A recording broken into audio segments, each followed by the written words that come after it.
السلام عليكم ورحمة الله وبركاته. إن الحمد لله نحمده ونستعينه ونستغفره ونعوذ بالله من شرور أنفسنا ومن سيئات أعمالنا. من يهده الله فلا مضل له ومن يضلله فلا هادي له. وأشهد أن لا إله إلا الله وحده لا شريك له وأشهد أن محمدا عبده ورسوله صلى الله تعالى عليه وعلى آله وصحبه وسلم تسليما كثيرا.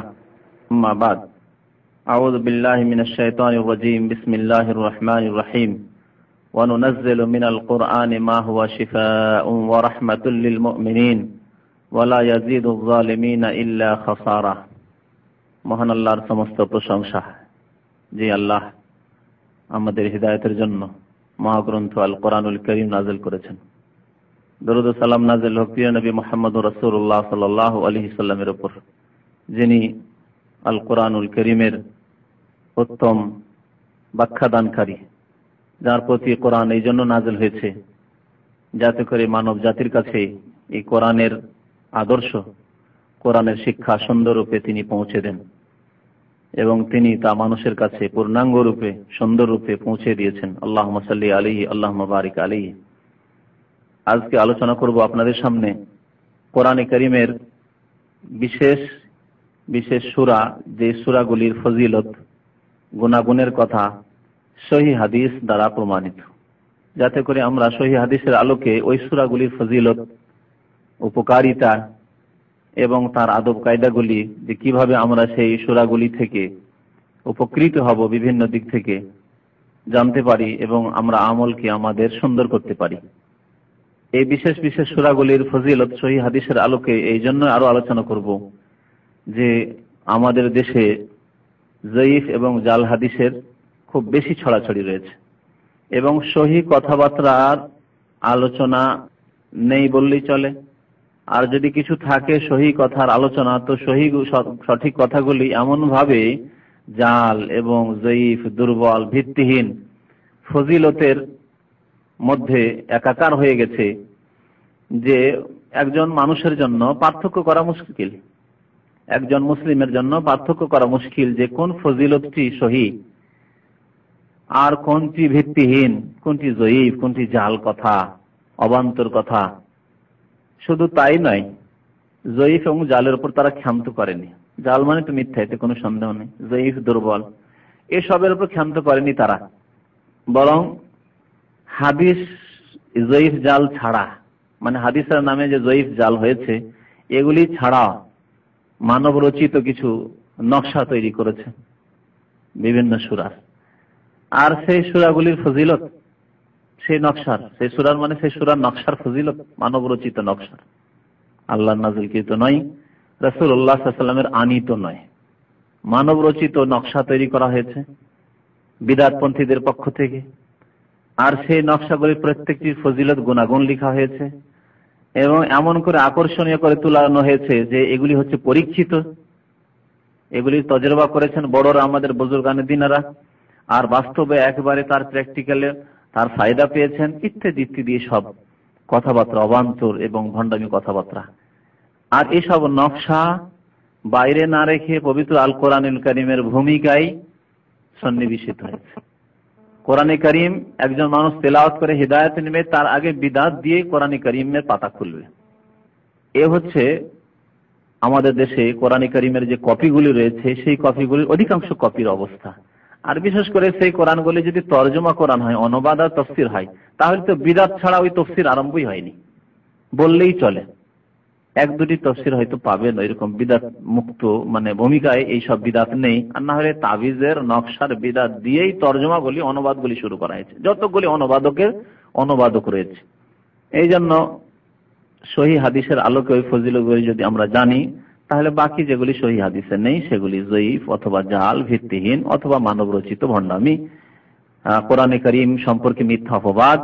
এবং নবী করিম সাল্লাল্লাহু আলাইহি ওয়াসাল্লাম ইরশাদ করেছেন, মান কাযাবা আলাইয়া মুতাআম্মিদান ফালিয়াতাবাওয়া মাকাদাহু মিনান নার।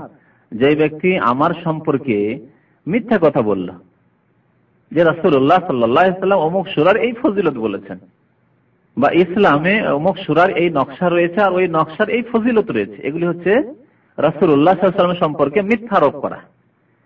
শরীয়তের নামে, ধর্মের নামে মিথ্যা কথা বলে হচ্ছে রসুলের নামে মিথ্যা কথা বলা। কারণ রসুল ছাড়া শরীয়ত আসতে পারে না। শরীয়ত আল্লাহ নাযিল করেছেন এবং রাসূলের মাধ্যমে এসেছে, অন্য কোনো দ্বিতীয় মাধ্যম নেই। কেউ যদি মনে করে যে অন্য কোনো মাধ্যমেও শরীয়তের বিধিবিধান এসেছে যেটা রাসূল টের পাননি, সে মুসলমান নয়, সে কাফের। কি করে সে মুসলমান হবে যে মনে করে যে আমাদের দ্বীনের সূত্র রাসূলুল্লাহ সাল্লাল্লাহু আলাইহি ওয়াসাল্লাম ছাড়া অন্য কোনো সূত্রে এসেছে? সে মুসলমানই নয়, রিসালাতে বিশ্বাসী নয়। আল্লাহ যে বিধানদাতা, শরীয়ত নাযিলকারী, আল্লাহ রাব্বুল আলামিন যে দ্বীন ইসলাম নাযিল করেছেন তাতে বিশ্বাসী নয়, এবং দ্বীনকে যে পূর্ণাঙ্গতা দান করেছেন তাতে সে বিশ্বাসী নয়।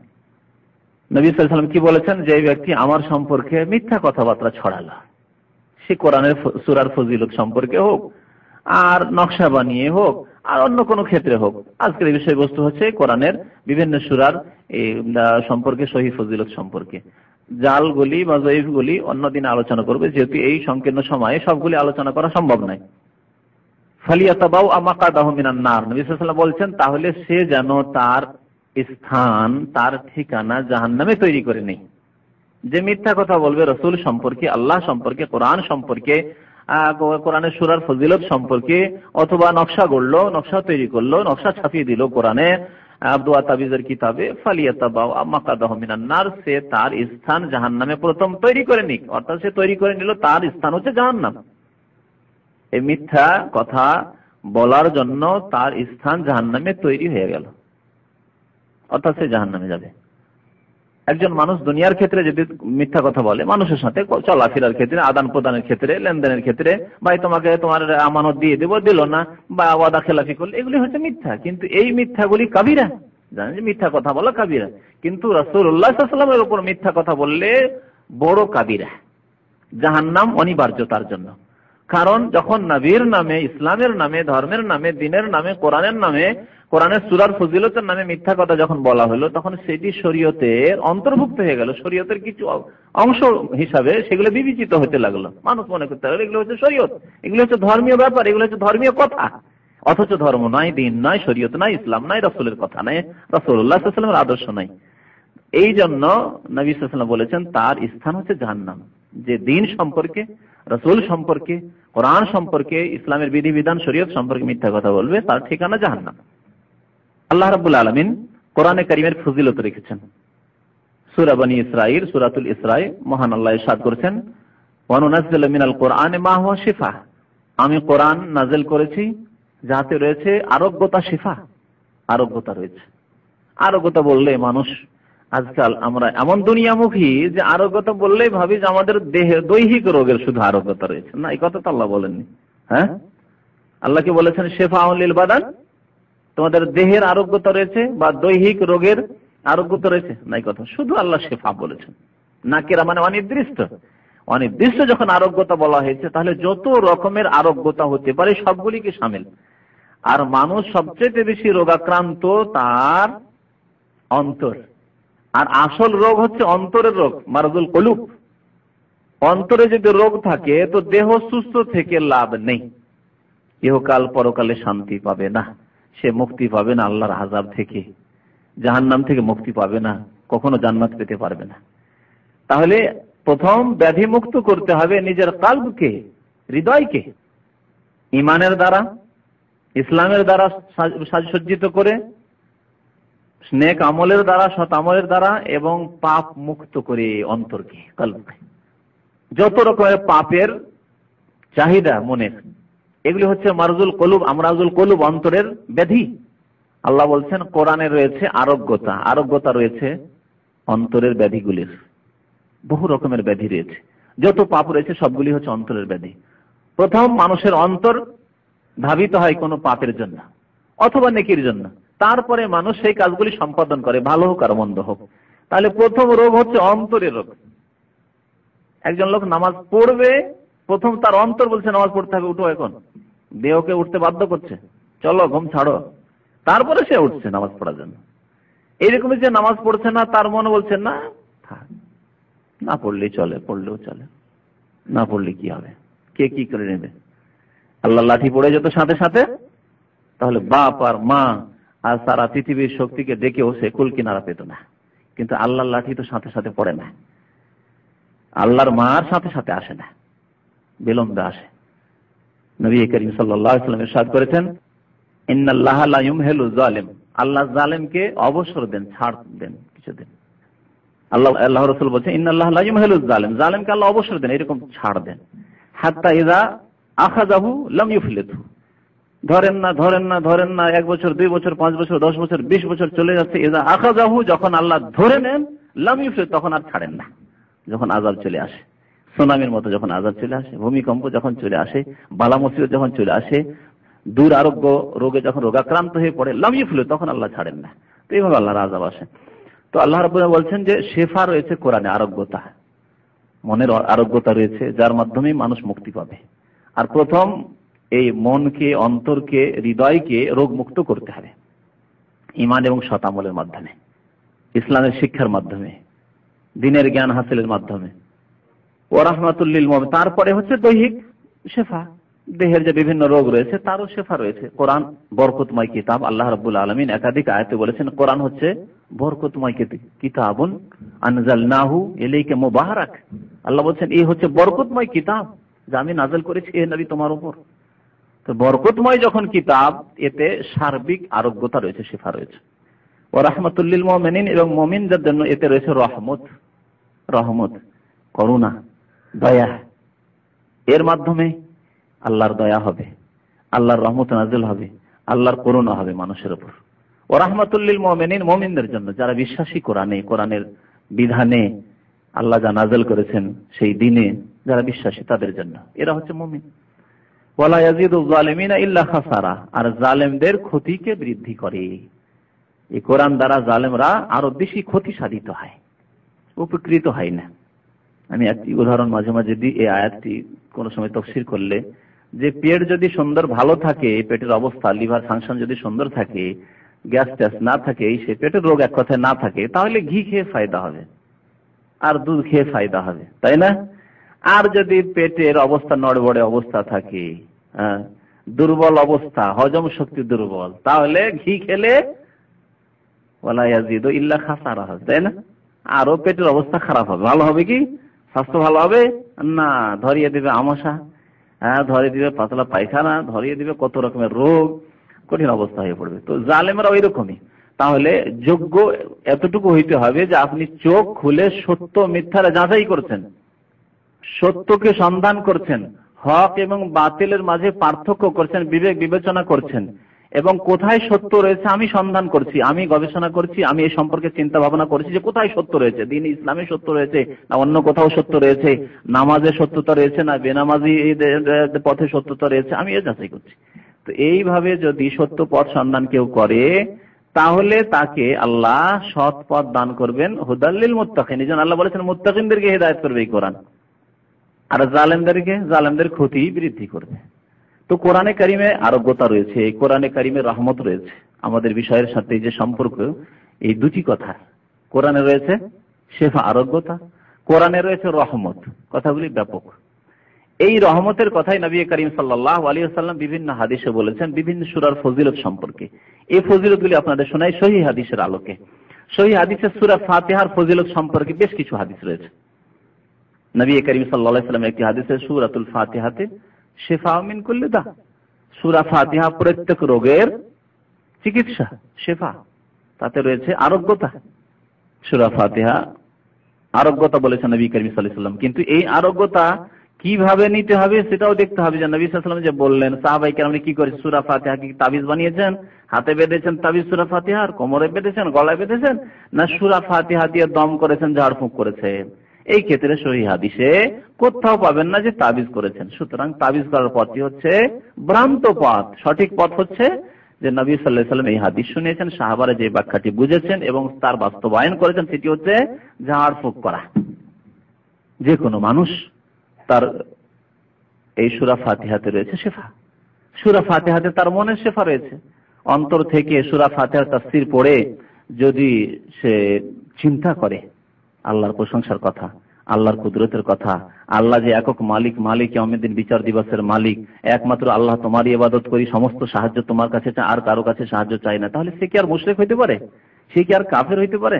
তাহলে মনের আরোগ্যতা, হৃদয়ের রোগের আরোগ্যতাও সূরা ফাতিহাতে রয়েছে, আর দৈহিক রোগের আরোগ্যতাও রয়েছে যেমন নবী করিম সাল্লাল্লাহু আলাইহি ওয়াসাল্লাম এবং সাহাবায়ে কেরামরা বুঝেছেন। তো এই সূরা ফাতিহা সম্পর্কে এবং সূরা বাকারা বিভিন্ন সূরাগুলি সম্পর্কে আপনাদেরকে যতটা সময় আমাদের সাথে থাকছে শোনাচ্ছি। সূরা ফাতিহা সম্পর্কে নবী সাল্লাল্লাহু আলাইহি ওয়াসাল্লাম বলছেন, আবশির বিনুরাইন, সুসংবাদ নাও। নবী সাল্লাল্লাহু আলাইহি ওয়াসাল্লামকে জিবরাইল জানাচ্ছেন, সুসংবাদ নাও দুটি নূরের। নূর মানে কি? দুটি আলোর। উতিতহুমা, সাহাবায়ে কেরামদেরকে নবী সাল্লাল্লাহু আলাইহি ওয়াসাল্লাম বলছেন, যা আমাকে দেওয়া হয়েছে, দুইটি আলো দেওয়া হয়েছে, নূর দেওয়া হয়েছে, যার তোমরা আমার কাছ থেকে সুসংবাদ নিয়ে লাম ইউতাহুমা নাবিয়্যুন ক্বাবলি, আমার পূর্বে কোন নবীকে দেওয়া হয়নি, আমার পূর্বে এই দুইটি নূর আর কাউকে দেওয়া হয়নি। ফাতিহাতুল কিতাব ও খাওয়াতিমুস সূরাতুল বাকারা। প্রথম হচ্ছে ফাতিহাতুল কিতাব। সূরা ফাতিহার একটি নাম হচ্ছে ফাতিহাতুল কিতাব। ফাতিহা মানে আরম্ভ, তাহলে আল কিতাব অর্থাৎ আল কোরআনুল কারীমের কি আরম্ভ, যা দিয়ে আরম্ভ হয়েছে কোরআনে কারীম, সূরা ফাতিহা দিয়ে। তাহলে কোরআনে কারীম সূরা ফাতিহার একটি নাম হচ্ছে ফাতিহাতুল কিতাব। এজন্য হাদিসে রয়েছে লা সালাতা লিমান লাম ইয়াকরা বিফাতিহাতিল কিতাব, যে ব্যক্তি ফাতিহাতুল কিতাব পড়ে না, অর্থাৎ কোরআনে কারীম যে সূরা দিয়ে আরম্ভ হয়েছে সেই সূরা যে পাঠ করে না, তার সালাত নামাজ হয় না। অথচ আমাদের দেশের অধিকাংশ মানুষ গোঁড়া মযহাবপন্থী অন্ধ এত হয়ে চলাফেরা করে যে সহিহ জয়ীফের যাচাই বাছাই করতে চায় না। সে গতানুগতিক চলতে আছে, বিনা সূরা ফাতিহাই বসে আছে, চুপচাপ বসে আছে, সূরা ফাতিহা না পড়ে নামাজ পড়বে। যা আদেশ হয়েছে তা করবে না, আর যার আদেশ নেই মানে ইক্তাদাইতু বিহাযাল ইমাম, মুক্তাদি বলবে, আর ইমাম সাহেব বলে আনা ইমামুল লিমান হাযারা ওয়া মান লাম ইয়াহযুর, যেগুলি নেই সেগুলি করবে। দেখছেন কি অবস্থা? আর এটি হচ্ছে বিদাতির অবস্থা। বিদাতির ওপর আল্লাহর এই অভিশাপ যে যখনই সুন্নাত ছাড়তে লাগে, যখন রাসূলের তরিকা ছাড়তে লাগে, তখন অনেক নতুন নতুন কাজ করতে লাগে, যেগুলি নেই সেগুলি করবে, আর যা আছে তা করবে না। এটি হচ্ছে বিদাতির স্বভাব। বিদাতির স্বভাব, রাসূলের তরিকা ছেড়ে দেবে, সেই ব্যক্তি তখন এদিক সেদিক ছোটাছুটি করবে, আর কোথাও সঠিক জিনিস পাবে না। আল্লাহ রাসূল বলেছেন ফাতিহাতুল কিতাব, এখানে তাহলে ফাতিহাতুল কিতাব বলা হলো। আরো হাদিস রয়েছে সূরা ফাতিহার অনেক নামের মধ্যে 14টি নামের কথা তাফসীরকারগণ উল্লেখ করেছেন।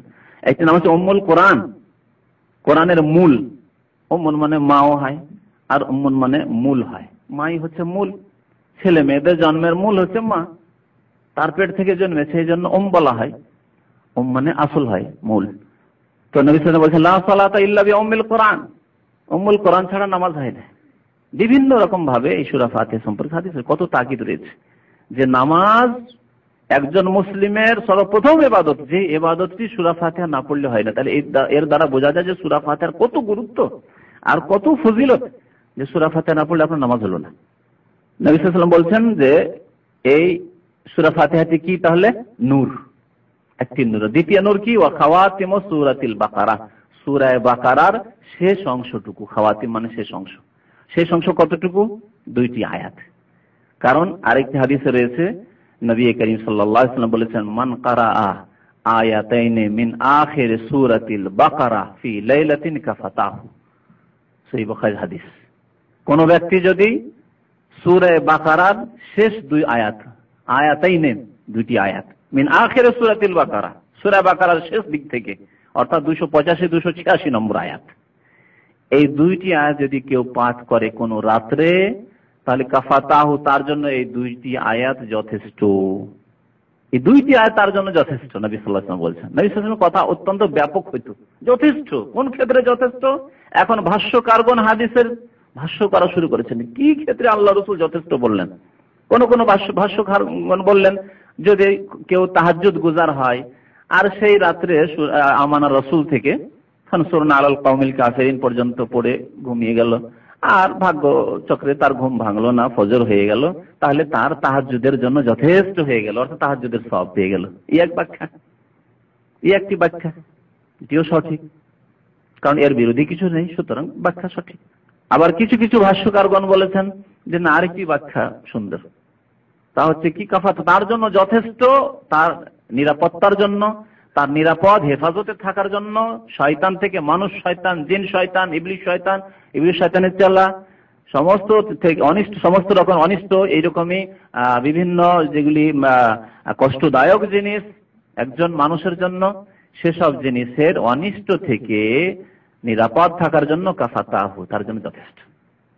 তাহলে যেই ব্যক্তি আমানা রাসূল থেকে শেষ পর্যন্ত সূরা বাকারার শেষ 2টি আয়াত পাঠ করলো, এই হাদিস দ্বারা কি ফজিলত জানতে পারলাম যে রাত্রে পাঠ করলে সেই রাত্রে সে নিরাপদ থাকবে সমস্ত রকম অনিষ্ট থেকে। নবী সাল্লাল্লাহু আলাইহি ওয়াসাল্লাম তাহলে দ্বিতীয় নূর বললেন সূরা বাকারার শেষ দুইটি আয়াতকে। লাম তাকরা বিহারফিন মিনহুমা, এখানে বলছেন তুমি যে কোনো অক্ষর পাঠ করবে এই সূরা ফাতিহা এবং সূরা বাকারার শেষ অংশটুকু, ইল্লা উতিতাহু, তোমাকে তা দেওয়া হবে। তোমাকে তা দেওয়া হবে কেন বললেন নবী সাল্লাল্লাহু আলাইহি ওয়াসাল্লাম? কারণ এতে রয়েছে দোয়া রয়েছে। দেখুন সূরা ফাতিহায় 3.5 আয়াতে নিজের জন্য দোয়া রয়েছে, আর 3.5 আয়াতে আল্লাহর প্রশংসা রয়েছে, তাও দোয়া। যেহেতু দোয়ার ব্যাপক অর্থ হচ্ছে আল্লাহকে ডাকা, আহ্বান করা, আল্লাহকে ডাকা এবং ডাকার ক্ষেত্রে আল্লাহর প্রশংসা, আল্লাহর গুণগান, এগুলিও আল্লাহকে আহ্বান করা, ডাকা। আর আল্লাহর কাছে কিছু নিজের জন্য চাওয়া, তাও দোয়া। এই জন্য তাফসীরকারগণ দোয়াকে দুই ভাগে ভাগ করেন, দোয়া ইবাদা, ইবাদতের দোয়া। প্রথম অংশ 3.5 আয়াত হচ্ছে দোয়া ইবাদা, ইবাদতের দোয়া। আলহামদুলিল্লাহি রাব্বিল আলামিন, আর রহমানির রহিম, মালিক ইয়াউমিদ্দিন, 3 হলো না? আর ইয়াকা নাবুদু, হে আল্লাহ তোমারই ইবাদত করি। এই 3.5 আয়াত পর্যন্ত আল্লাহকে ডাকা ইবাদতের দোয়া এটি। আর ওয়াইয়াকা নাস্তাইন থেকে ওয়ালা দাল্লিন পর্যন্ত এখন নিজের জন্য চাওয়া শুরু করেছেন, আল্লাহ তোমার কাছে সাহায্য কামনা করি, সহজ সরল পথ দেখাও। তো এগুলি হচ্ছে বান্দা নিজের জন্য চাইলো, এটি হচ্ছে দুআয়ে মাসআলা, মানে কামনামূলক। আপনি কিছু নিজের জন্য চাইছেন, দোয়া ডাকলেন আল্লাহকে নিজের জন্য। তো নবী সাল্লাল্লাহু আলাইহি ওয়াসাল্লাম কি বলছেন যে তোমরা যা কিছু চাইবে এতে এক একটি অক্ষর হরফ পড়ে আল্লাহ তা দেবেন, আল্লাহ তা দেবেন। এখন দেখেন সূরা বাকারার শেষ অংশটুকু দেখেন, এতেও দোয়া রয়েছে, রব্বানা লা তুআখিযনা ইন নাসিনা ওয়া আখতানা, রব্বানা ওয়া লা তাহমিল আলাইনা ইসরান কামা হামালতাহু আলাল লাযিনা মিন ক্বাবলিনা, রব্বানা ওয়া লা তুহাম্মিলনা মা লা তাকাতা লানা বিহি ওয়া'ফু আন্না ওয়াগফির লানা ওয়ারহামনা আনতা মাওলানা ফানসুরনা আলাল কওমিল কাফিরিন। কতটি দোয়া রয়েছে। নবী সাল্লাল্লাহু আলাইহি ওয়াসাল্লাম কি বলছেন যে সূরা ফাতিহা এবং সূরা বাকারার শেষ অংশটুকু যে এই দুটি নূর, আর যেই ব্যক্তি পড়ে আল্লাহর কাছে চাইবে আল্লাহ অবশ্যই তাকে দেবেন। নবী সাল্লাল্লাহু আলাইহি ওয়াসাল্লামের সহিহ হাদিস, মুসলিম শরীফের হাদিস। সূরা ফাতিহা সম্পর্কে আরেকটি ফজিলত শোনায়, নবী করিম সাল্লাল্লাহু আলাইহি ওয়াসাল্লাম একবার বলছেন, বুখারী শরীফের হাদিস, লা উআল্লিমান্নাকা আ'যামা সূরাতিন ফিল কোরআন। উবাই ইবনে কাব বড় কারি ছিলেন, হাফেজ ছিলেন। এই উবাই ইবনে কাব রাদিয়াল্লাহু তাআলা আনহুকে নবী সাল্লাল্লাহু আলাইহি ওয়াসাল্লাম বলছেন, লা উআল্লিমান্নাকা আ'যামা সূরাতিন ফিল কোরআন, কোরআনের সবচাইতে মহান আয়াতটি তোমাকে শোনাবো, বা সূরা, মহান সূরাটি তোমাকে, আ'যামা সূরা, মহান সূরা তোমাকে শোনাবো। সেটি কি? আলহামদুলিল্লাহি রাব্বিল আলামিন দিয়ে শুরু করলেন নবী সাল্লাল্লাহু আলাইহি ওয়াসাল্লাম, ওয়ালা দাল্লিন পর্যন্ত। হিয়া সাবউল মাসানি, এর একটি নাম হচ্ছে আস-সাবউল মাসানি, 7টি আয়াত বিশিষ্ট, 7। আর মাসানি মানে যেগুলি বারবার রিপিট করানো হয়। তো সূরা ফাতিহাকে মাসানি কি জন্য বলা হলো? এই জন্য যে একজন মুসলিম নামাজ পড়লে বারবার প্রত্যেক রাকাতে তাকে তার পুনরাবৃত্তি করতে হয়, বারবার তাকে তিলাওয়াত করতে হয়, এজন্য এর নাম মাসানি। আল কোরআন আল আজিম, আর এর আরেক অপর নাম হচ্ছে সূরা ফাতিহার আল কোরআনুল আজিম, মহান কোরআন। কোরআনে আজিম একটু অংশকে আল্লাহ কোরআনুল আজিম বলেছে। আল্লাযী উতীতুহু, যা আমাকে দান করা হয়েছে, এ হচ্ছে আযম সূরা, মহান সূরা। কোরআনে কারীম হচ্ছে আকারের দিক দিয়ে তো ছোট, সূরা বাকারা সবচেয়ে বড়, কিন্তু ফজিলতের দিক দিয়ে, মর্যাদার দিক দিয়ে, ফায়দার দিক দিয়ে আযম সূরা ফিল কোরআন, কোরআনের মহান সূরা। এই সূরা ফাতিহার ফজিলত সম্পর্কে বুখারী শরীফে একটি বড় হাদিস রয়েছে যে একবার সাহাবায়ে কেরামরা কোন একটি সফর থেকে আসছিলেন, 30 জন সাহাবা ছিলেন, সেই বুখারীতে রয়েছে riwayat। আর কোন একটি এলাকা দিয়ে অতিক্রম করেছিলেন, বেদুইন এলাকা, যেখানে কিছু লোকেরা বসবাস করত। এই বেদুইনদের যে সরদার, নেতা, সাইয়্যিদ তারা বলতো, এবং গোত্রীয় নেতৃত্ব সেই জামানায় ছিল, এরকম রাষ্ট্র ছিল না তখন, গোত্রীয় নেতৃত্ব, কাবিলার নেতৃত্ব দিচ্ছে, কাবিলার বংশের যে নেতা মাথা। যেমন গ্রাম অঞ্চলে এখন ওই রকম রয়েছে যে গ্রামের একজন মাতাবর আছে, সবকিছু সেই করছে হয়তো, যদিও সেখানে হয়তো রাষ্ট্র ব্যবস্থা আছে, তারপরেও গ্রামে অনেক নেতৃত্ব এরকম চলে, গ্রাম্য নেতৃত্ব। তো জাহিলিয়াতের যুগে এইরকম নেতৃত্ব ছিল, বংশীয় নেতৃত্ব। তো এই বংশের যে সরদার বা নেতা, তাকে সাপে দংশন করেছে, ঝাড়ফুঁকের ব্যবস্থা পাচ্ছে না। এই লোকেরা ওখান দিয়ে আসছিলেন, তখন ওরা ধরলো যে ভাই তোমাদের মধ্য থেকে কেউ যদি ঝাড়ফুঁক করতে জানে একটু আমাদের সরদারকে ঝাড়ফুঁক করে দাও, না হলে তো মারা যাবে, সাপে দংশন করেছে। সাহাবারা ছিলেন উবাদা বিন সামিত রাদিয়াল্লাহু তাআলা আনহু, এই 30 জনের একজন ছিলেন। তারা গেলেন, আর তারা নিজের অনুমান ভিত্তিক যে দেখি সূরা ফাতিহা দিয়ে ফুঁক দিই, সূরা ফাতিহা দিয়ে ঝাড়ফুঁক করতে শুরু করলেন, পড়ছেন আর দম করছেন, ফুঁক দিচ্ছেন। বিষ নেমে গেল, সাপের বিষ নেমে গেল। তারা বকশিসও নিলেন তাদের কাছ থেকে, বকশিস দিল 30টি ছাগল, 30 জনকে 30টি ছাগল দিল। তাদের যে আমির ছিলেন তিনি বলেন, দেখো ছাগল তো আমরা নিয়ে নিলাম আর আমাদেরকে দিয়ে দিল, কিন্তু অতক্ষণ পর্যন্ত একটিও খাবো না, এদিক সেদিক করবো যতক্ষণ আল্লাহ রসুলের কাছে পৌঁছে না যাবো আর মাসলা না জানবো যে আমরা ঝাড়ফুঁক করলাম তো কোরআন দিয়ে, আর তারা এরকম আমাদেরকে যে পুরস্কার দিল 30টি বকরি খাওয়া যাবে যাবে না, হালাল না হারাম, তা আল্লাহ রসুলের কাছে মাসলা জানবো, তারপরে ভাগ করবো, এখন ভাগ করে দেবো না, চলো। আল্লাহ রসুল খেদমতে পৌঁছিলেন। নবী সাল্লাল্লাহু আলাইহি ওয়াসাল্লাম বললেন যে ঠিক আছে, খুব ভালো করেছো তোমরা, তবে জানলে কি করে যে সূরা ফাতিহাতে শেফা রয়েছে? ইয়া রাসূলুল্লাহ, মনে করলাম যে আল্লাহ শেফা দিবেন সূরা ফাতিহা, ছোট সূরা একটি, আর প্রথম সূরা কোরআনের পড়ে ফুঁক দিলাম। তো এই হাদিস দ্বারা জানা যায় যে সূরা ফাতিহার ফজিলত বড় রয়েছে। এজন্য সূরা ফাতিহার একটি নাম হচ্ছে রুকিয়া। রুকিয়া মানে ঝাড়ফুঁক করা, সূরাতুর রুকিয়া। এই সূরার নাম হচ্ছে সূরাতুশ শিফা, আরোগ্যতার সূরা। এই সূরার একটি নাম হচ্ছে সূরাতুল কাফিয়া, মানে যথেষ্ট সূরা, যথেষ্ট। আপনার নবী করিম সাল্লাল্লাহু আলাইহি ওয়াসাল্লাম ইরশাদ করেছেন, মা আনজালাল্লাহু আযজা ওয়া জাল্লা ফিত তাওরাতি ওয়া লা ফিল ইনজিল মিসলা উম্মিল কুরআন ওয়া হিয়া সাবুল মাসানি ক্বালা আল্লাহু তাআলা হিয়া মাকসুমাতুন বাইনি ওয়া বাইনা আবদি ওয়া লি আবদি মা সাআলা। আল্লাহ রাসূল সাল্লাল্লাহু আলাইহি ওয়াসাল্লাম একটি হাদিসে বলেছেন যে আল্লাহ এমন একটি সূরা নাযিল করেছেন কোরআনে কারীমে, যা তাওরাতেও নাযিল হয়নি, ইনজিল তিন আয়াতে বান্দা নিজের জন্য কল্যাণ কামনা করেছে। নবী করিম সাল্লাল্লাহু আলাইহি ওয়াসাল্লাম আরেকটি হাদিস রয়েছে, সূরা ফাতিহা ছাড়া নামাজ হয় না, অসম্পূর্ণ থাকে, অসম্পূর্ণ থাকে। নবী সাল্লাল্লাহু আলাইহি ওয়াসাল্লাম বলছেন, মান সাল্লা সালাতান লাম ইয়াকরা ফিহা বিউম্মিল কুরআন, কেউ যদি নামাজ পড়ে আর তাতে উম্মুল কোরআন না পাঠ করে, অর্থাৎ সূরা ফাতিহা না পাঠ করে, ফাসালাতু খিদাজুন, তার নামাজ হচ্ছে অসম্পূর্ণ। খেদাজ, খেদাজ মানে অসম্পূর্ণ। খেদাজ কাকে বলে? খেদাজ, খাদিজ, খাদিজা, খাদিজ এবং খাদিজা, এই যে আমরা নাম রাখি, মেয়েদের খাদিজা নাম রাখি, আর ছেলেদের খাদিজ নাম রাখা আল্লাহ রাসূলের যুগে ছিল, রাফি বিন খাদিজ। আল্লাহ রাসূলের সাহাবীর বাবার নাম, রাফের বাবার নাম ছিল রাফি বিন খাদিজ। তো খাদিজ বলা হয় আরবি ভাষায় 7 মাসে যে ছেলে মেয়ে ভূমিষ্ঠ হয়ে যায়, খাদিজ অথবা খাদিজা, মানে মায়ের পেটে 7 মাসেই যে ভূমিষ্ঠ হয়ে যায় সেই ছেলে মেয়েকে খাদিজ বা খাদিজা বলে। নবী সাল্লাল্লাহু আলাইহি ওয়াসাল্লাম বলছেন যে যে ব্যক্তি সূরা ফাতিহা পড়লো না তার নামাজ কি? খেদাজ, মানে অসম্পূর্ণ তার নামাজ।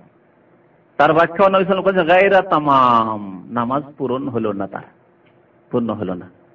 সূরা বাকারা ফজিলত সম্পর্কে শুনুন, আর সূরা আলে ইমরান। সূরা বাকারা সম্পর্কে নবী সাল্লাল্লাহু আলাইহি ওয়াসাল্লাম একটি হাদিস বলেন, ইকরাউজ যাহরাওয়াইন আল বাকারা ওয়া সূরাত আলে ইমরান, তোমরা দুইটি ফুল, যাহরা মানে ফুল, দুইটি ফুলের মতো সূরাকে পড়াশোনা করো, তেলাওয়াত করো, ইকরাও পড়ো, তাকি সূরাতুল বাকারা আর সূরা আলে ইমরান। ফাইন্নাহুমা তাতিয়ানি ইয়াউমাল কিয়ামাতি কান্নাহুমা গামামাতানি আও গায়ায়াতান, এই দুইটি সূরা কিয়ামতের দিন আসবে কেমন ভাবে? যেন মেঘমালা, গামামাতান, দুইটি মেঘমালার মতো। মেঘের খণ্ড আকাশে দেখতে পাবেন, বিভিন্ন খণ্ড দেখা যায়, অনেক সময় বিচ্ছিন্ন, এক জায়গায় থাকে না, বিচ্ছিন্ন হয়ে রয়েছে। এই জায়গায় একটি বিশাল খণ্ড মেঘের দেখতে পাচ্ছেন, মেঘমালার, আর আরেকটি আরেকদিকে দেখতে পাচ্ছেন। তো কিয়ামতের মাঠে সূরা বাকারা আর সূরা আলে ইমরান এই মেঘমালার আকারে আসবে আর মানুষ দেখবে, নবী সাল্লাল্লাহু আলাইহি ওয়াসাল্লাম বলেছেন। আর কোন কোন হাদিস আছে যে কান্নামা ফিরকান মিন তাইরিন সাওয়াফ, সারিবদ্ধ পাখির দলের মতো হয়ে আসবে।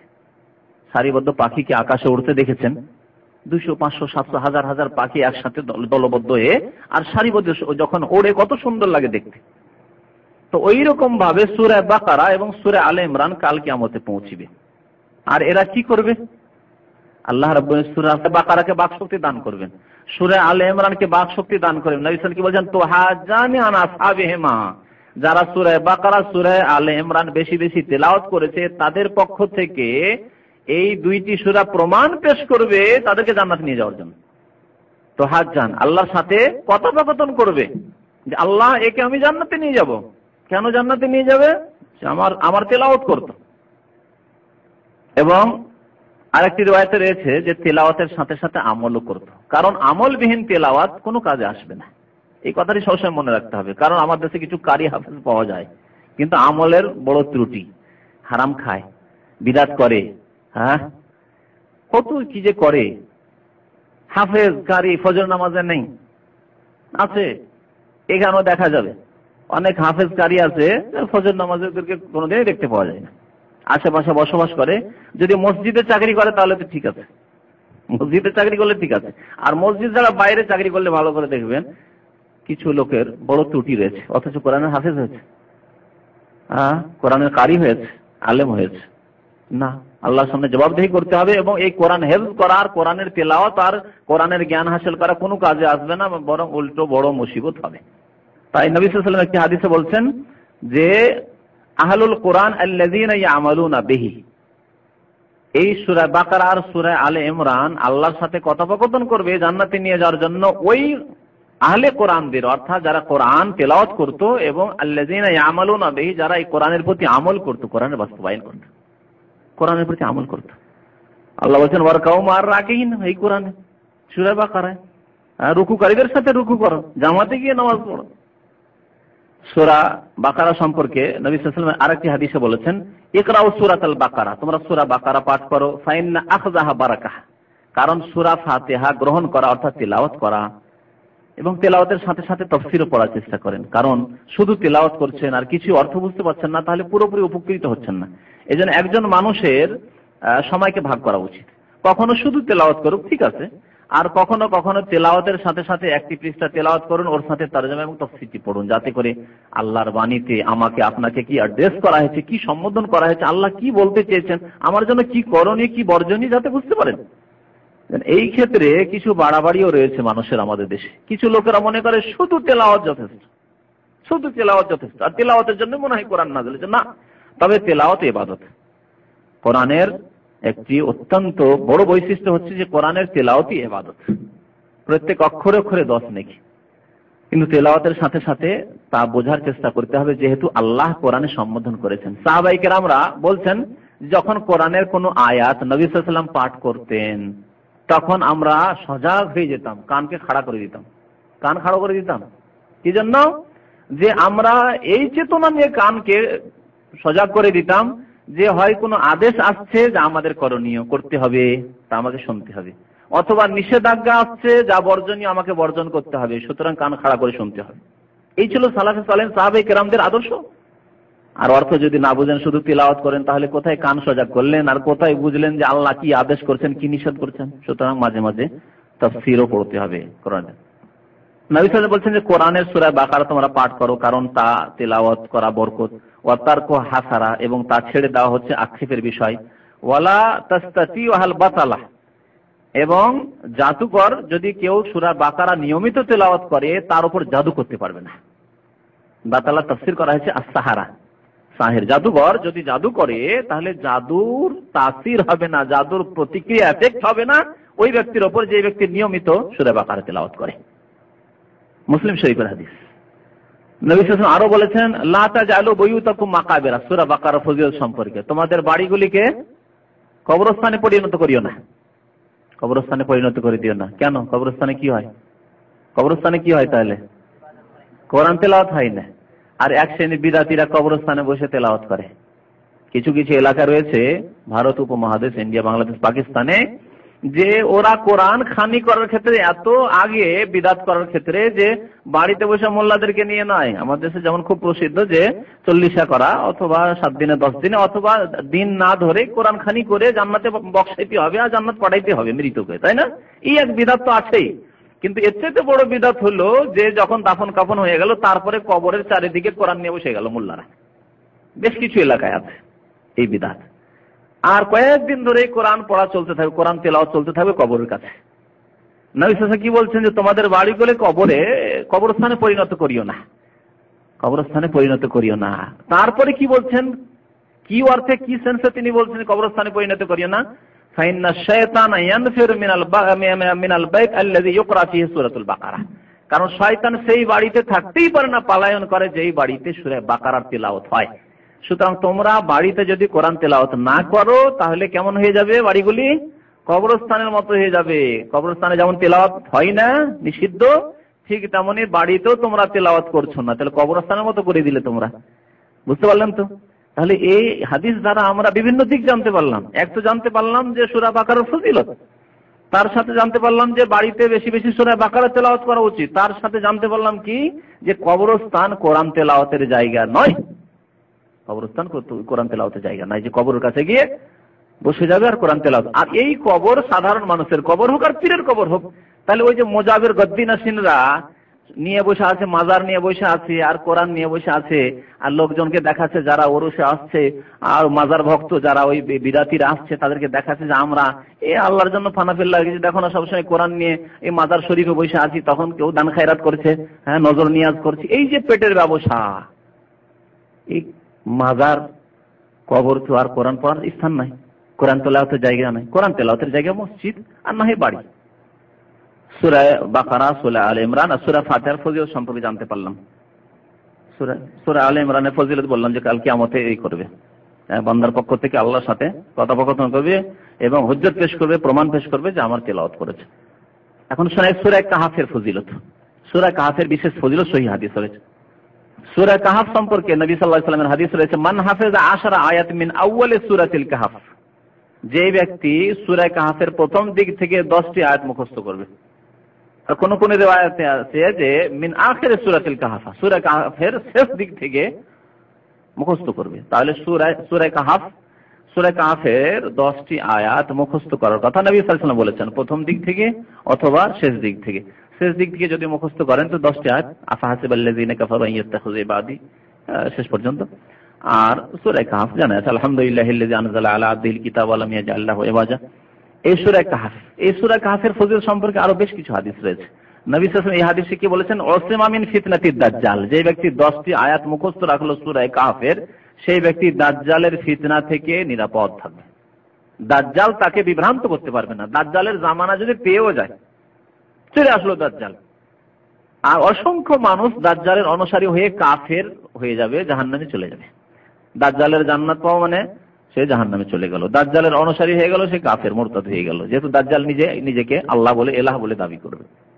এই দাজ্জালের ফিতনা থেকে বেঁচে থাকতে পারবে। যে দাজ্জালের ফিতনা থেকে বাঁচার জন্য নবী সাল্লাল্লাহু আলাইহি ওয়াসাল্লাম প্রত্যেক নামাজে শেষ তাশাহুদে দরুদ শরীফের পরে দোয়া শিখেছেন। 4টি জিনিস থেকে আল্লাহর আশ্রয় কামনার, আল্লাহুম্মা ইন্নী আউযু বিকা মিন আযাবিল কবরি ওয়া মিন আযাবি জাহান্নাম ওয়া মিন ফিতনাতিল মাহিয়া ওয়াল মামাত ওয়া মিন ফিতনাতিল মাসীহিদ দাজ্জাল। এই দাজ্জালের ফিতনা থেকে নিয়মিত নবী করিম সাল্লাল্লাহু আলাইহি ওয়াসাল্লাম পানা চেয়েছেন এবং সাহাবায়ে কেরামদেরকে বড় তাগিদের সাথে শিখিয়েছেন। এই তো দাজ্জালের ফিতনা থেকে মাহফুজ, নিরাপদ থাকবে যে ব্যক্তি সূরা কাহাফের প্রথম 10টি আয়াত মুখস্থ রাখবে। সূরা কাহাফের আরেকটি ফজিলত রয়েছে, জুমার দিন পড়া, এর উপর আমল করবে। আবু সাঈদ খুদরি রাদিয়াল্লাহু তাআলা আনহু বলছেন, মান ক্বারা সূরাতাল কাহফি ইয়াউমাল জুমআহ, জুমার দিনে যে ব্যক্তি সূরা কাহাফ তিলাওয়াত করবে, আদা লাহু মিনান নূরি ফিমা বাইনাহু ওয়া বাইনাল বাইতিল আতীক, তার জন্য নূরকে আলোকিত করে দেওয়া হবে তার এবং প্রাচীনতম ঘর কাবা শরীফ পর্যন্ত। আল্লাহ যতই দূরে থাক না কেন সেই কাবা শরীফ থেকে আল্লাহ তার জন্য বিশাল নূর কাল কিয়ামতে দান করবেন। যদি তার থেকে শুরু করে মক্কা মুকাররমা পর্যন্ত এই নূরের দূরত্ব পৌঁছিবে, বিশাল নূর এক কথায় দান করবেন। এই হচ্ছে হাদিস। হাদিসটি মুসনাদে দারমিতে রয়েছে, দারমি নামক একটি হাদিস রয়েছে, ইমাম দারমির সংকলিত হাদিস, সে হাদিস রয়েছে। এছাড়া সহিহ হাদিসে ফজিলত রয়েছে সূরা মুলকের, সূরাতুল মুলকের ফজিলত রয়েছে। সূরা মুলকের ফজিলত সম্পর্কে নবী করিম সাল্লাল্লাহু আলাইহি ওয়াসাল্লাম বলেছেন, সূরাতুম মিনাল কোরআনে 30 আয়াত, কোরআনে কারীমে একটি সূরা রয়েছে যাতে রয়েছে কতটি আয়াত? 30টি আয়াত রয়েছে। তাস্তাগফিরু, কোন রিওয়ায়াতে রয়েছে তাশফাউ লিসাহিবিহা হাত্তা ইগফারা লাহু, এই 30টি আয়াত আল্লাহর নিকটে মার্জনা কামনা করবে তেলাওয়াতকারীর জন্য, যে ব্যক্তি এই 30টি আয়াত তেলাওয়াত করবে। আর অন্য রিওয়ায়াতে রয়েছে শাফাআত করবে, আল্লাহর নিকটে সুপারিশ করবে। কাল কিয়ামতে যেহেতু সুপারিশই হবে, কাল কিয়ামতে সুপারিশ করবে। সেই আয়াতগুলি হচ্ছে তাবারাকাল্লাযী বিয়াদিহিল মুলকু ওয়া হুয়া আলা কুল্লি শাইইন কাদির থেকে শুরু করে শেষ সূরা পর্যন্ত, এই সূরা শেষ পর্যন্ত, অর্থাৎ সূরা আল মুলক। তো সূরাতুল মুলকের একটি ফজিলত জানতে পারলাম যে আমাদের জন্য এই সূরা মুলক শাফাআত করবে কাল কিয়ামতে, বা আমাদের জন্য ইস্তিগফার করবে, আল্লাহর নিকট মার্জনা কামনা করবে। আল্লাহ রাব্বুল আলামিনের তাসবিহ করে সারা পৃথিবীর যে কোনো জিনিস, আল্লাহকে ডাকে সারা পৃথিবীর যে কোনো জিনিস। তারপর আল্লাহ রাব্বুল আলামিন যেমন মানুষের বাকশক্তি রয়েছে, বাকশক্তি ছিনিয়ে নিতে পারেন। আমার মতোই মানুষ, একজনকে আল্লাহ বাকশক্তি দিয়েছে, আরেকজনকে বাকশক্তি দেননি, বাকশক্তি ছিনিয়ে নিয়েছেন। তেমনি আল্লাহ রাব্বুল আলামিন যে কোনো জিনিসে বাকশক্তি দিতে পারেন। কাল কিয়ামতে বাকশক্তি দিবেন অনেক জিনিসকে, যে সম্পর্কে কোরআন এবং হাদিসে দলিল রয়েছে। সূরা ইয়াসিনে রয়েছে আল্লাহ রাব্বুল আলামিন আমাদের প্রত্যেকের হাতে বাকশক্তি দিয়ে দিবেন। আল ইয়াওমা নাখতিমু আলা আফওয়াহিহিম ওয়া তুকাল্লিমুনা আইদিহিম ওয়া তাশহাদু আরজুলুহুম, আজকে আমি তাদের মুখে কি করব? মোহর লাগিয়ে দিব। এই মুখে মোহর লাগিয়ে দেওয়া, বাক শক্তি খুলবে না, মুখে কথা বলতে পারবেন না।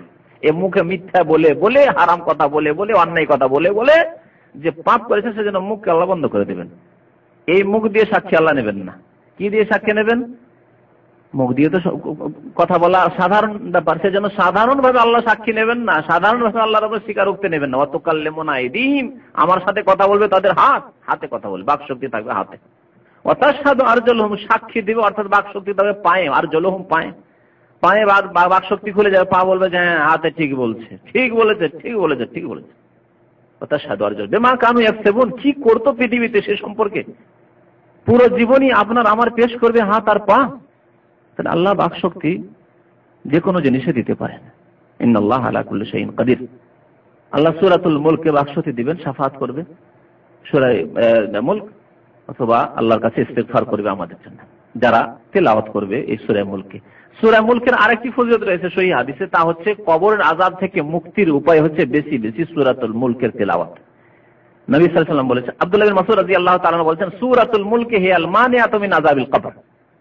সূরা মুলক কবরের আযাব থেকে রক্ষাকারী, কবর আযাব থেকে রক্ষাকারী। মান কারাআহা কুল্লা লাইলা, যেই ব্যক্তি প্রত্যেক রাত্রে নিয়মিত সূরা মুলক পাঠ করে, ফাকাদ আকসারা ওয়া আতিয়াব, সেই ব্যক্তি অত্যন্ত ভালো কাজ করলো এবং অধিক পরিমাণে সে তেলাওয়াত করলো, মানে তার জন্য যথেষ্ট যে কবর আযাব থেকে সে মুক্ত থাকবে। তাহলে আমরা যদি নিয়মিত সূরা মুলক তেলাওয়াত করতে পারি, নবী করিম সাল্লাল্লাহু আলাইহি ওয়াসাল্লামের নিয়ম ছিল একাধিক সূরা পাঠ করা, তার মধ্যে সূরা মুলক পাঠ করে ঘুমান, বাচ্চাদেরকে শেখান। এই কথাগুলি ছোট না মনে করে, ভুলে না গিয়ে, গাফেল না থেকে নিজে অভ্যস্ত হন, নিজে তেলাওয়াত করা শুরু করেন। আপনার পাশে ছোট ছোট বাচ্চারা শুয়ে থাকবে, তারা শুনে শুনে শুনে তাদের মুখস্থ হয়ে যাবে, কারণ তাদের স্মৃতি শক্তি আপনার চেয়ে অনেক বেশি। দুনিয়ার ঝামেলা তাদের মাথায় মগজে ঢুকেনি, সুতরাং তাদের মেমোরি যে একবারে খালি রয়েছে, খালি জেহেন খালি, আর খালি জায়গাতে জিনিসপত্র রাখতে খুব সহজ, তাই না? আর কিছু যদি থাকে, ময়লা হয়ে থাকে, তাহলে ময়লা সাফ না করলে কিছু রাখতে পারবেন না। তো আমাদের ব্রেনে ময়লা ঢুকে আছে, অনেক অনেক ময়লা ঢুকে গেছে। যেমন কম্পিউটারের মেমোরি, কম্পিউটার যদি মেমোরি ফুলে যায় তার কিছু ঢুকবে না। আর যদি নতুন কম্পিউটার নিয়ে এসছেন, আধুনিক কম্পিউটার, আর সবাই মেমোরি পুরো খালি, যা ইচ্ছা ঢোকাতে আপনি। তো ছোট বাচ্চাদের মেমোরি পুরো খালি রয়েছে।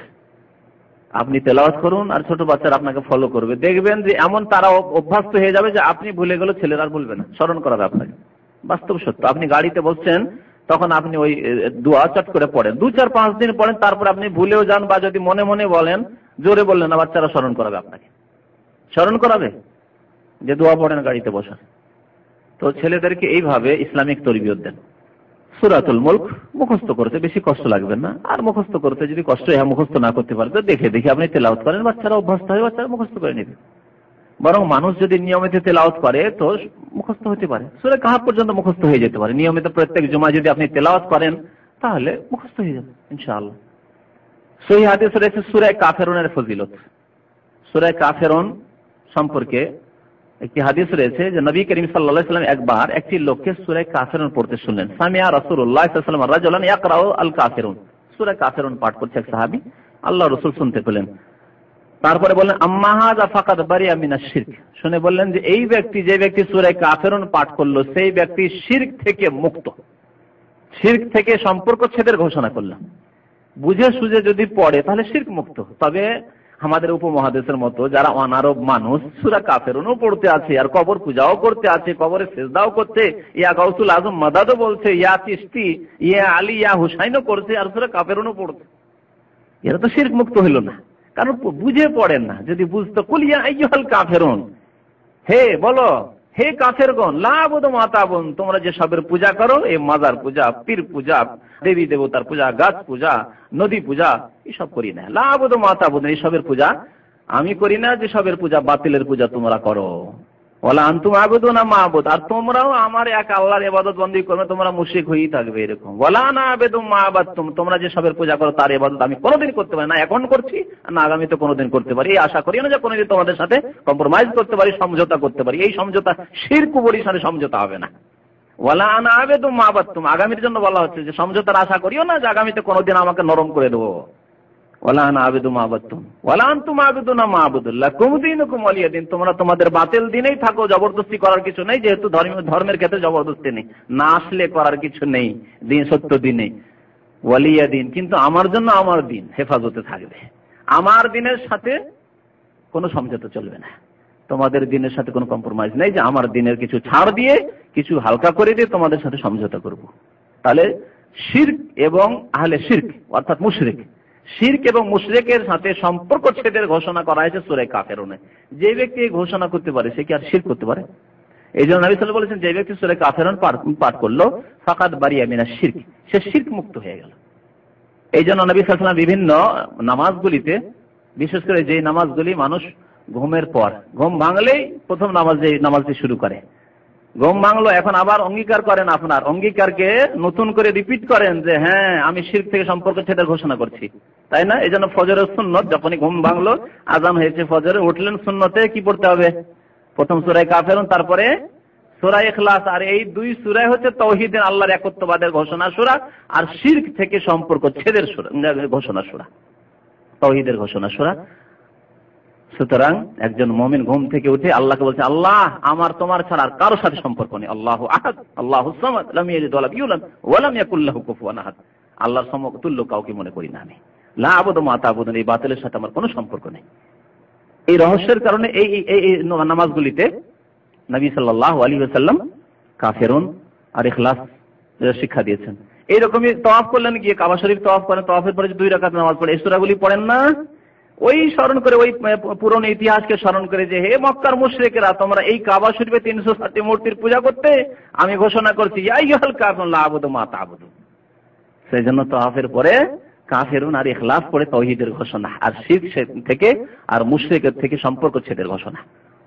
তো সূরা কাফিরুনের ফজিলত সম্পর্কে নবী সাল্লাল্লাহু আলাইহি ওয়াসাল্লাম এই কথাই বলেছেন। সূরা কাফিরুন সম্পর্কে আরো আল্লাহ রাসূল বলেছেন, ইকরা কুল ইয়া আইয়ুহাল কাফিরুন, তুমি কুল ইয়া আইয়ুহাল কাফিরুন পড়ো, সুম্মা নাম, তারপরে ঘুমিয়ে যাও, আলা খাতিমাতিহা ফাইন্নাহা বারাআতুম মিনাশ শিরক, এটি হচ্ছে সম্পর্ক ছেদের ঘোষণা, এ হচ্ছে সম্পর্ক ছেদের ঘোষণা। তাহলে ঘুমাবার সময় আল্লাহর হাওয়ালা করে দেন, নিজেকে আল্লাহর সুপুর্দ করে দিন, আল্লাহ ঘুমিয়ে পড়লাম, এরপরে হয়তো নাও জাগতে পারি, শিরক থেকে সম্পর্ক ছেদের ঘোষণা করে আমি ঘুমাচ্ছি, সূরা কাফিরুন পড়ে ঘুমালেন। আর যখন ঘুম ভাঙলো, আল্লাহ তুমি জাগিয়ে দিয়েছো, আবার পুনরাবৃত্তি করছি যে শিরকের সাথে আমার কোনো সম্পর্ক নেই, মুশরিকের সাথে কোনো সম্পর্ক নেই। ফজরের সুন্নতে এই 2টি সূরা পড়ার মাধ্যমে। সূরা ইখলাসের ফজিলত, সূরা ইখলাসের ফজিলত সম্পর্কে বেশ কিছু হাদিস রয়েছে। নবী করিম সাল্লাল্লাহু আলাইহি ওয়াসাল্লাম একটি হাদিসে বলেছেন, সাহাবায়ে কেরামদেরকে সম্বোধন করেন, আয়াজু আহাদুকুম আন ইয়াকরা সুলুসাল কোরআন, আচ্ছা তোমাদের মধ্যে কেউ কি অপারগ হয়ে যাবে কোরআনের 1/3 অংশ পড়তে প্রত্যেক রাত্রে? প্রতিটি রাত্রে তোমাদের কাউকে যদি বলা হয় 1/3 অংশ কোরআন তেলাওয়াত করতে হবে, তাহলে তোমাদের কেউ কি অপারগ হয়ে যাবে, মানে তোমরা কি পারবে না তা করতে? নবী সাল্লাল্লাহু আলাইহি ওয়াসাল্লাম জিজ্ঞেস করছেন ফি লাইলা ফাশাক্কা যালিকা আলাইহিম, সাহাবায়ে কেরামরা তাকাচ্ছেন যে কি জবাব দেবেন, কি করে বলবো যে পারবো। 10 পারা 1/3 অংশ কোরআন পাঠ মানে 10 পারা কোরআন পাঠ প্রতি রাত্রে, আল্লাহ রাসূলের সাথে ওয়াদা করে নিলাম যে 10 পারা কোরআন পড়বো, আর পড়তে পারলাম না, এটা তো মুশকিল, কেমন করে বলবো এই কথা? নবী সাল্লাল্লাহু আলাইহি ওয়াসাল্লামের সাহাবারা একটু ভারী মনে করছেন, যেন জবাব দিচ্ছেন না। ওয়াকালু, তারপরে সাহাবারা বলছেন, আইয়ুনা ইউতিকু যালিকা ইয়া রাসূলুল্লাহ, আমাদের কে নিয়মিত এরকম পারবে যে 10 পারা করে ডেইলি কোরআন পড়বে? সম্ভব নয়। নবী কারীম সাল্লাল্লাহু আলাইহি ওয়াসাল্লাম বলেন, ফাকাল আল্লাহু আহাদ আল্লাহুস সামাদ তা'দিলু সুলুসাল কোরআন, ইয়াকুল হু আল্লাহু আহাদ আল্লাহুস সামাদ লাম ইয়ালিদ ওয়া লাম ইউলাদ ওয়া লাম ইয়াকুল লাহু কুফুয়ান আহাদ তা'দিলু সুলুসাল কোরআন, কোরআনের 1/3 এর সমান, 1/3 অংশের সমান, 10 পারা সমান। নবী সাল্লাল্লাহু আলাইহি ওয়াসাল্লাম বলেছেন যে কোরআনের 1/3 অংশের সমান। কোন দিক দিয়ে সমান নবী সাল্লাল্লাহু আলাইহি ওয়াসাল্লাম ব্যাখ্যা করেননি। সুতরাং আল্লাহর রহমতের আমরা ব্যাপকতার আশা রাখি, যে আল্লাহর রহমতে ব্যাপক, আল্লাহ যেই বান্দাকে যেভাবে ইচ্ছা দান করতে পারেন। সুতরাং এই হাদিসের প্রতি আমরা ঈমান রেখে, বিশ্বাস রেখে আমরা সূরা আল ইখলাস তেলাওয়াত করব, আল্লাহ আমাদেরকে সওয়াব থেকে মাহরুম বঞ্চিত করবেন না। এছাড়াও বিভিন্ন রকমের ব্যাখ্যা বলা হয়েছে এর ক্ষেত্রে। এই সূরা ইখলাস সম্পর্কে আরেকটি হাদিস রয়েছে, আয়েশা রাদিয়াল্লাহু তাআলা আনহা বর্ণনা করেছেন যে রাসূলুল্লাহ সাল্লাল্লাহু আলাইহি ওয়াসাল্লাম একবার একটি অভিযান পাঠিয়েছিলেন, মানে কখনো কখনো জিহাদের জন্য সাহাবায়ে কেরামদেরকে পাঠাতেন, নিজে অংশ নিতেন না, ওটাকে আরবিতে সারিয়া বলা হতো, অভিযান। আর যখন নবী সাল্লাল্লাহু আলাইহি ওয়াসাল্লাম স্বয়ং অংশ নিতেন, ওকে গাজওয়া মানে লড়াই বলা হতো, জিহাদের লড়াই। তো এই 2 রকম ভাবে জিহাদ হতো সাহাবায়ে কেরামদের জামানায়। সারিয়া অর্থাৎ অভিযান পাঠিয়েছেন। ওয়া কানা ইয়াকরা লি আসহাবিহি ফি সালাতিহিম, একজন সাহাবীকে আমির বানিয়েছিলেন ওই অভিযানের, তিনি নামাজ পড়তে ইমামত করতেন, যে কোনো সূরা পড়তেন, সূরা ফাতিহা, তারপর একটি সূরা, তারপরে শেষখানে কুল আল্লাহ পড়তেন, প্রত্যেক রাকাতে কুল আল্লাহ পড়তেন তিনি। ফায়াখতামু বিকুল আল্লাহু আহাদ ফালাম্মা রাজাউ যুকিরা যালিকা লিন নবী সাল্লাল্লাহু আলাইহি ওয়াসাল্লাম, তারা ফিরলেন, তাদেরকে একটু নতুন নতুন লাগলো, কিন্তু যেহেতু আমিরের আনুগত্য করতে হবে, আমিরের আনুগত্য করতে হবে, ইসলাম আনুগত্য করা ফরজ। তার আনুগত্য করে নামাজ পড়ে এসছেন, তার পিছনে কোনো দ্বন্দ্ব করেননি, মাসলা জানা নেই। আল্লাহ রসুলের কাছে আসার পরে বললেন যে ইয়া রাসূলুল্লাহ, আমাদের যে আমির সাহেব ছিল প্রত্যেক ওয়াক্তে নামাজ পড়েন তো সূরা ফাতিহার পরে একটি সূরা সূরা কুরাইশ, তারপরে কুল আল্লাহ, সূরা ফাতিহার পরে আরেকটি সূরা, তারপরে কুল আল্লাহ, এরকম করে তিনি আমাদেরকে নামাজ পড়িয়েছেন। নবী করিম সাল্লাল্লাহু আলাইহি সাল্লাম বললেন ফাকালা সালুহু, তাকে জিজ্ঞেস করো, লিআইয়ি শাইইন ইয়াসনা, এই কাজটি কেন করেছে, কি উদ্দেশ্যে সে এই প্রত্যেক রাকাতে সূরা ইখলাস কুল আল্লাহু আহাদ কেন সে পাঠ করেছে। ফাসালু, লোকেরা জিজ্ঞেস করলো যে আচ্ছা আপনি এইভাবে আমাদেরকে নামাজ পড়ালেন ডেইলি কেন এরকম প্রতি রাকাতে সূরা ইখলাস? ফাকাল, তিনি বললেন আন্নাহা সিফাতুর রহমান, কারণ এতে আল্লাহর গুণাবলী বর্ণনা করা হয়েছে। আল্লাহু আহাদ, আল্লাহ একক, আল্লাহুস সামাদ, মুখাপেক্ষহীন, লাম ইয়ালিদ ওয়া লাম ইউলাদ ওয়া লাম ইয়াকুল লাহু কুফুয়ান আহাদ, এগুলি আল্লাহর 5টি গুণ এখানে বর্ণনা করা হয়েছে। সুতরাং আমি আল্লাহর গুণ পড়াকে ভালোবাসি, তাই আমি ফাআনা উহিব্বু আন আকরা বিহা, আমি ভালোবাসি যে আল্লাহর গুণগুলি আমি বারবার করে উচ্চারণ করব। ফাকালা রাসূলুল্লাহ সাল্লাল্লাহু আলাইহি ওয়াসাল্লাম, আল্লাহর রাসূল এই জবাবটি শুনে বললেন আখবিরুহু, তাকে জানিয়ে দাও, আন্নাল্লাহা ইউহিব্বুহু, আল্লাহ তাকে ভালোবাসে, আল্লাহ তাকে ভালোবাসে। যখন সে আল্লাহর গুণাবলীকে ভালোবাসে, আলোচনা করা, তিলাওয়াত করা, পাঠ করা, তখন আল্লাহও সেই ব্যক্তিকে ভালোবাসে। তাহলে কি জানতে পারলাম যে বেশি বেশি সূরা ইখলাস পাঠ করলে আল্লাহর ভালোবাসা পাওয়া যাবে। নবী করিম সাল্লাল্লাহু আলাইহি ওয়াসাল্লাম যখন বিছানায় আসতেন তখন সূরা ইখলাস, সূরা নাস, সূরা ফালাক এগুলি পাঠ করতেন। এর মাধ্যমে সূরা ইখলাস, নাস, ফালাক এই তিনটির ফজিলত আমরা জানতে পারবো। মা আয়েশা রাদিয়াল্লাহু তাআলা আনহা বলছেন কানা রাসূলুল্লাহ সাল্লাল্লাহু আলাইহি ওয়াসাল্লাম আওয়া ইলা ফিরাশি, যখন বিছানায় আসতেন প্রত্যেক রাত্রে কি করতেন, জামা কাফাইহি, দুই হাতকে একত্রিত করতেন এইভাবে, দুই হাতকে, এটি হচ্ছে সুন্নতি নিয়ম। সুম্মা নাফাসা ফিহিমা, তারপরে ফুঁক দিতেন, ওই সূরাগুলি পড়ে সূরা ইখলাস, কুল আল্লাহু আহাদ, সূরা ফালাক, সূরা নাস, এই তিনটি সূরা পড়ে ফুঁক দিতেন। আর এই ফুঁকের সাথে এক একটু থুতু আসবে, এটি হচ্ছে সুন্নাত, অল্প কিছু থুতু আসা এটিও সুন্নাত তরিকা। কুল আল্লাহু আহাদ পড়তেন, কুল আউযু বিল ফালাক পড়তেন, কুল আউযু বিল নাস পড়তেন। সুম্মা ইয়ামসাহু বিহিমা মাসতাতা মিন জাসাদিহি, তারপরে এই যে দুই হাতের উপর যে দম করলেন, ফুঁক দিলেন, তারপরে মাথা থেকে আরম্ভ করে যত দূর পর্যন্ত হাত যেত নিচের দিকে নামিয়ে নিয়ে যেতেন হাতকে, এইভাবে হাত ফিরাতেন শরীরে। ইয়াবদাউ বিহিমা আলা রাসি, মাথা থেকে শুরু করতেন, ওয়া ওয়াজহি, মুখমণ্ডল, ওমা আকবালা মিন জাসাদি, সামনের দিকে যখন শেষ হতো তখন পিছন দিকে। ইয়াফআলু যালিকা সালাসা মাররাত, 3 বার করে নবী করিম সাল্লাল্লাহু আলাইহি ওয়াসাল্লাম তা করতেন। ফালাম্মা ইশতাকা, শেষে যখন অসুস্থ হয়ে পড়লেন, নবী সাল্লাল্লাহু আলাইহি ওয়াসাল্লাম হাত উঠাতে পারছিলেন না, হাত উঠিয়ে ফুঁক দেবেন আর নিজের শরীরে হাত বুলাবেন, হাত ফিরাবেন, এটি কষ্টকর হচ্ছিল নবী সাল্লাল্লাহু আলাইহি ওয়াসাল্লামের জন্য। কানা ইয়ামুরুনি আন আফআলা যালিক, তখন মা আয়েশা রাদিয়াল্লাহু তাআলা আনহা বলছেন শেষ জীবনে মৃত্যু সজ্জায় যখন ইন্তেকালের পূর্ব মুহূর্তে, তখনও নবী সাল্লাল্লাহু আলাইহি ওয়াসাল্লাম কথা বলছেন আমি করতে পারছি না, এক কাজ করো, তোমার হাতে তুমি ফুঁক দাও, আর ফুঁক দেওয়ার পরে এই 3টি সূরা পড়ে ফুঁক দেওয়ার পরে আমার শরীরে তোমার হাতটি বুলিয়ে দাও, হাত ফিরিয়ে দাও। শেষ পর্যন্ত এই আমল করতে থেকেছেন অসুস্থ অবস্থায়। আর আমরা কত রাত আমাদের চলে যাচ্ছে, আমরা এই আমলগুলির কোনো খেয়াল করি না, অনেকে জেনে শুনে খেয়াল করি না, বেখেয়ালিত রয়েছে, আর অনেকে আমরা জানি না। এই আমলগুলি যদি করেন তাহলে আল্লাহ রাব্বুল আলামিন হেফাজতে রাখবেন। কারণ সূরা ইখলাস এ হচ্ছে তাওহীদের সূরা, আল্লাহর একত্ববাদের সূরা, আল্লাহর সিফাত গুণাবলী রয়েছে। সূরা ফালাক এবং নাস এই দুইটি সূরাকে বলা হয়েছে মুআউযিজাতাইন, দুইটি আশ্রয় কামনার সূরা। সমস্ত রকমের অনিষ্ট থেকে, পৃথিবীতে যেসব জিনিসের অনিষ্ট রয়েছে সমস্ত রকমের অনিষ্ট থেকে আল্লাহর কাছে আশ্রয় কামনার জন্য এই দুইটি সূরা আল্লাহ নাযিল করেছেন। নবী করিম সাল্লাল্লাহু আলাইহি ওয়াসাল্লামকে জাদু করেছিল এক ইহুদি লাবিদ ইবনুল আসাম, তখন আল্লাহ রাব্বুল আলামিন তার আরোগ্যতার জন্য চিকিৎসা এই দুটি সূরা নাযিল করেছেন মুআউযিজাতাইন। এতে বিভিন্ন জিনিসের অনিষ্ট থেকে পানা চাওয়া হয়েছে, কুল আউযু বিরাব্বিল ফালাক মিন শাররি মা খালাক ওয়া মিন শাররি গাসিকিন ইযা ওয়াকাব ওয়া মিন শাররি নাফাসাতি ফিল উকাদ ওয়া মিন শাররি হাসিদিন ইযা হাসাদ, এইভাবে। সুতরাং এই সূরাগুলি পড়তে যেন আমরা অভ্যস্ত হই। এই ছিল সংক্ষেপে সহিহ হাদিসের আলোকে বিভিন্ন সূরার ফজিলত। আর এগুলি যদি আমরা আমল করি আমাদের জন্য যথেষ্ট, অনেকে যথেষ্ট। আর সহিহ কথা বাদ দিয়ে জাল, জয়ীফ আর মিথ্যা কথাবার্তার ছড়াছড়ি আর সেগুলোর পিছনে দৌড়াদৌড়ি, এগুলি মোটেই উচিত নয়, বরং বিদাতি তরিকা। আর বিদাতি কাজকর্ম করলে কবুল হবে না, কোনো ফায়দা হবে না।